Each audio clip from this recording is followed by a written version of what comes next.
A full year has now passed with plenty of clues, but still no arrests in the murder of JonBenet Ramsey. On the anniversary of the Christmas killing, there was a candlelight vigil in Boulder, Colorado.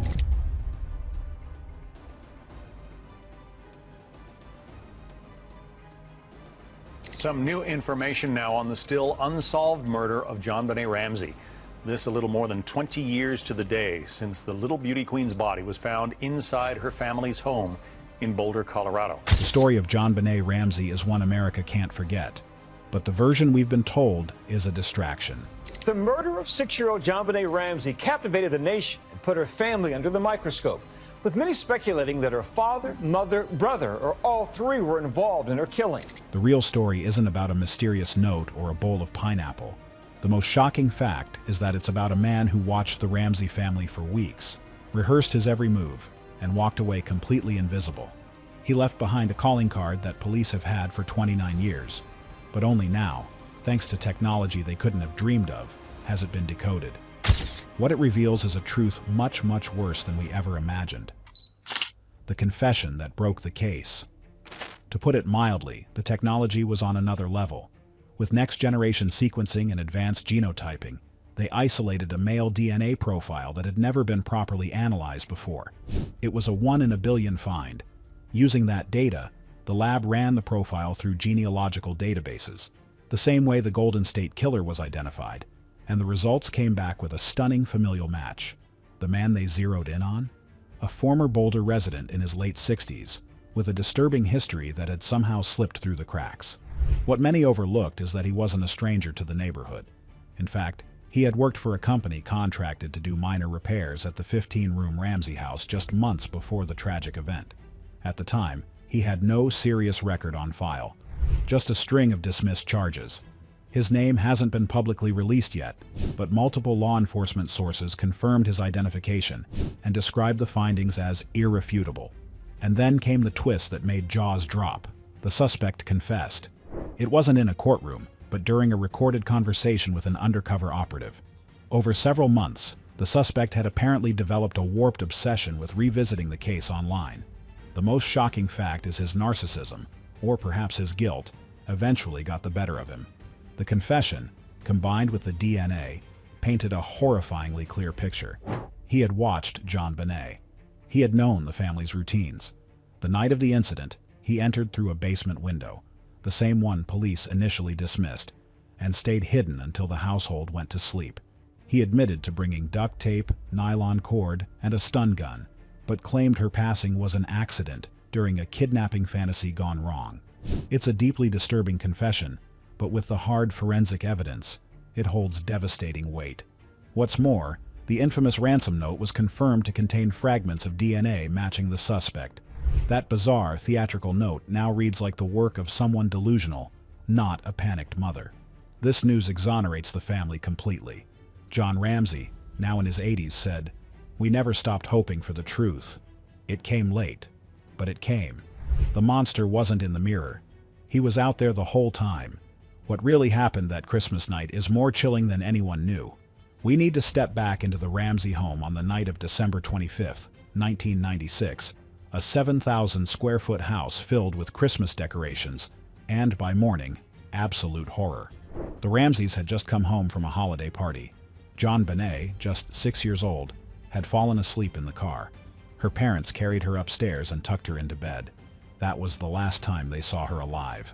By 5:52 in the morning, Patsy Ramsey was on the phone with 911, her voice high-pitched and panicked. She had found a ransom note at the bottom of the staircase. But not all things are what they seem. This wasn't some scribbled threat. It was nearly 3 pages long, a theatrical message demanding $118,000. Coincidentally, almost exactly John Ramsey's recent bonus. It warned them not to contact authorities and was signed with the bizarre name Victory, SBTC. From the jump, things felt off. Police arrived within minutes, but the scene wasn't treated like a crime scene. Friends and neighbors wandered through the house. Key areas weren't secured. Evidence was touched and moved. One officer later described it as pure chaos. For hours, everyone assumed this was a kidnapping.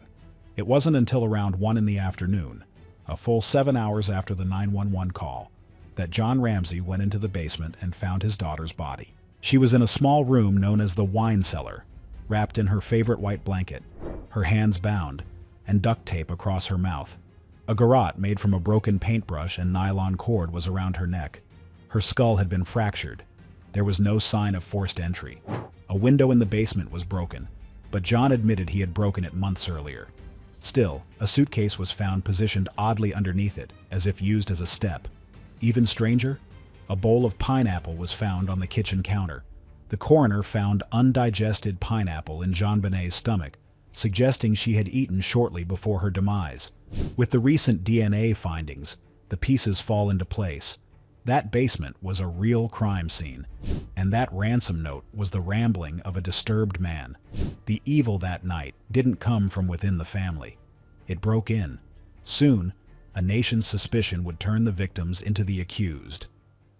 The parade of false confessors. The moment JonBenet's story hit the headlines, the world latched on. Not with sympathy, but with suspicion. The beauty queen photos, the huge house, the bizarre ransom note. It was a story people were crazy about. America didn't just want justice, it wanted someone to blame. And almost immediately, the spotlight turned on the Ramseys themselves. Police initially claimed there were no signs of forced entry, which led to the early theory. This had to be an inside job. Patsy Ramsey, in particular, was scrutinized from the start. People dissected her 9/11 call, analyzed her handwriting, and criticized her for wearing makeup during interviews. The ransom note didn't help. Its tone was theatrical, quoting movies like Dirty Harry and asking for an amount that matched John's bonus to the dollar. You can see this everywhere in the old news clips. Experts debated for years whether Patsy had written it. Though handwriting tests were inconclusive, the public had made up its mind. And then there was Burke Ramsey, JonBenet's 9-year-old brother. Speculation around him grew louder, especially with the theory that he had accidentally struck JonBenet in a rage over the pineapple and the parents covered it up. That theory snowballed in a 2016 TV special, which Burke later sued for defamation, resulting in a settlement. But the damage was done. Then there were the outsiders. Many people are crazy about the story of John Mark Carr, a schoolteacher who, in 2006, confessed to the crime. He claimed it was an accident and he loved her, but his DNA was not a match. It was just a desperate grab for fame. Looking back, it's astonishing how many people were accused, while the real perpetrator was never on anyone's radar. Why? Because the evidence was compromised, and above all, the story was too strange for any one theory to make sense. So people filled in the blanks with the nearest suspects. The Ramseys didn't just lose a child. They lost their reputations, their peace, and their privacy. The world was too busy blaming the parents to see the real monster. The mind of this monster was more calculated than anyone could imagine. When the man finally confessed, it wasn't with remorse. According to sources close to the undercover operation, he spoke with a strange mix of pride and detachment, as if recounting someone else's story. Someone clever, someone who had gotten away with it. The suspect, a now retired handyman, had spent years living a seemingly average life, just a few hours from Boulder. Married, with kids, a ghost in plain sight. But a closer look into his background reveals a pattern of disturbing behavior, allegations of inappropriate conduct with minors, and sealed juvenile records. The signs were there all along. Psychologists describe a textbook case of a compartmentalized predator, someone who can switch between a normal public life and deeply deviant private fantasies. You see, people like this don't just snap, they plan, they rehearse. They fantasize in secret for years. In his own words, the man admitted he had been watching the Ramsey house for weeks, taking mental notes of their habits and looking for his moment. He even referenced seeing JonBenet at a local event and becoming fixated. In his mind, she became an object, not a child. This was never a random act of violence, and that's precisely what makes it so much more chilling. It was a deliberate, cold, and meticulously premeditated performance. This wasn't a crime of passion. The tools brought to the scene were not for a moment of rage, but for a prolonged ordeal. He brought cord, duct tape, and a stun gun, instruments of control, designed to dominate and terrorize. He even brought a note, a script for the tragedy he had written days earlier, savoring the anticipation. The thing nobody tells you is that he constructed a puzzle, a labyrinth of false leads designed to confound and frustrate, a trail that would intentionally lead nowhere. It was a morbid masterpiece of misdirection, and for nearly 3 decades, it worked flawlessly. Experts suggest this level of fantasy-driven crime is the hallmark of profound narcissism, a mind steeped in a long history of suppressed violent urges. Once an individual like this crosses that definitive line from fantasy into reality, it is almost never a singular event. Consequently, authorities are now re-examining a swath of cold cases across the region, searching for his shadow in other unsolved tragedies. But the true psychological fallout extends far beyond the crime itself.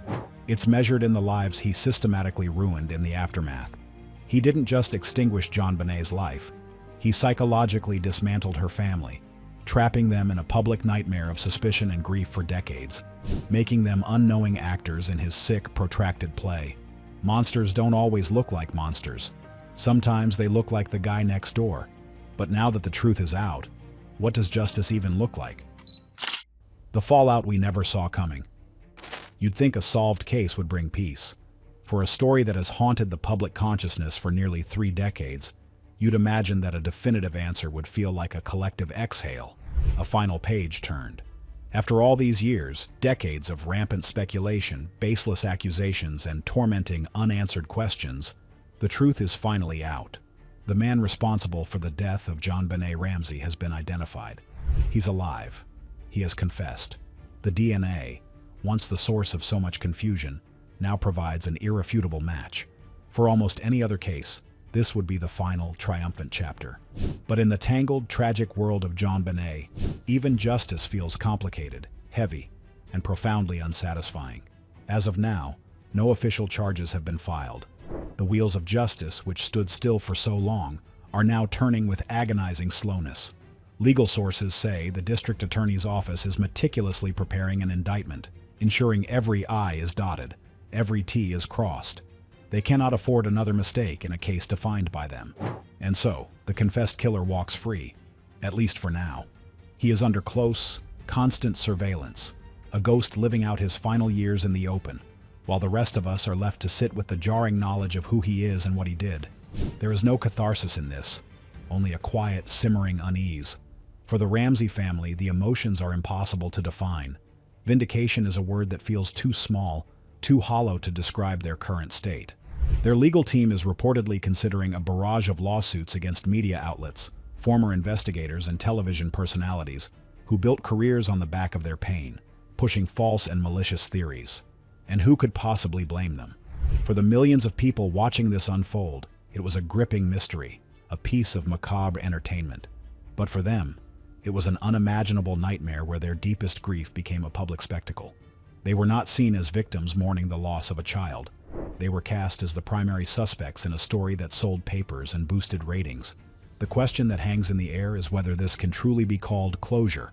On paper, the elements are there. We know who did it, and the evidence confirms it beyond any doubt.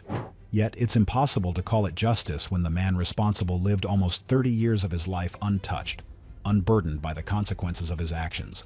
During that same period, the Ramseys were vilified, their every move scrutinized, their family life dissected and destroyed under the harsh glare of public suspicion. Are we missing a key detail in why this took so long? Was it incompetence, a cover-up, or something far more mundane and yet just as sinister? A case that simply fell through the cracks of a flawed system? This isn't a story that offers a satisfying ending. There has been no dramatic courtroom scene, no tearful confession on the witness stand, no moment where the villain is finally unmasked for the world to see. There is just an aging man, a family irrevocably shaken, and an entire nation forced to reckon with the fact that it may have spent 3 decades chasing and persecuting the wrong villains. The truth has arrived not with a bang, but with a quiet, unsettling whimper, leaving us to wonder about the true cost of a mystery solved too late. The case may finally be closed, but the wounds it left on a family, and on the public's own conscience, feel as open as ever. Justice may be coming, but for JonBenet, it's 30 years too late. Can a family ever truly heal after being blamed for a crime they didn't commit? Let us know. Like and subscribe.